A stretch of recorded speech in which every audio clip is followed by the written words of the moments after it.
दोस्तों हम लोग के सामने प्रश्न दिया गया है कि रेखा सममित रेखा दी हुई है। मतलब ये जो रेखाएं हमें दी गई है यह सममित रेखाएं हैं। अन्य छेद ज्ञात कीजिए।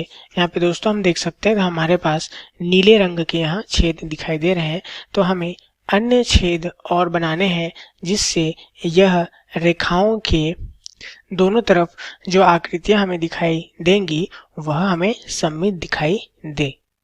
चलिए सबसे पहले यहाँ यदि हम ए को हल करें तो हमें अन्य छेद ज्ञात करना है।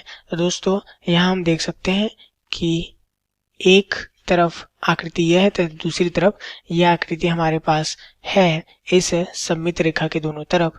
तो एक आकृति में यहाँ छेद दिया हुआ है, दूसरे में नहीं दिया हुआ है।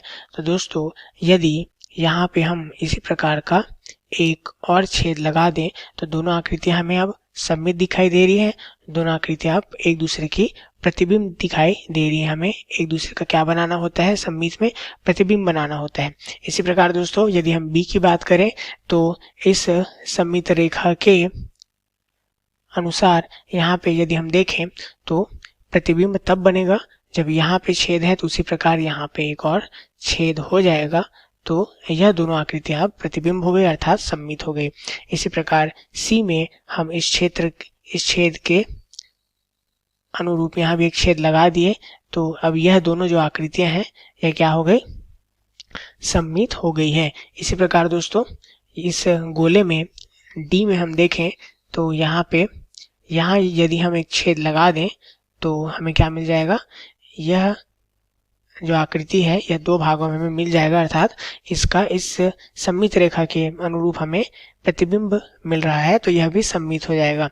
अब दोस्तों यदि हम ई की बात करें तो यहाँ पे एक पक्ष में यहाँ छेद है तो इसके अनुसार हम यहाँ एक छेद लगा देंगे तथा दूसरे पक्ष में यहाँ छेद है तो इसके अनुसार हम यहाँ एक छेद लगा देते हैं।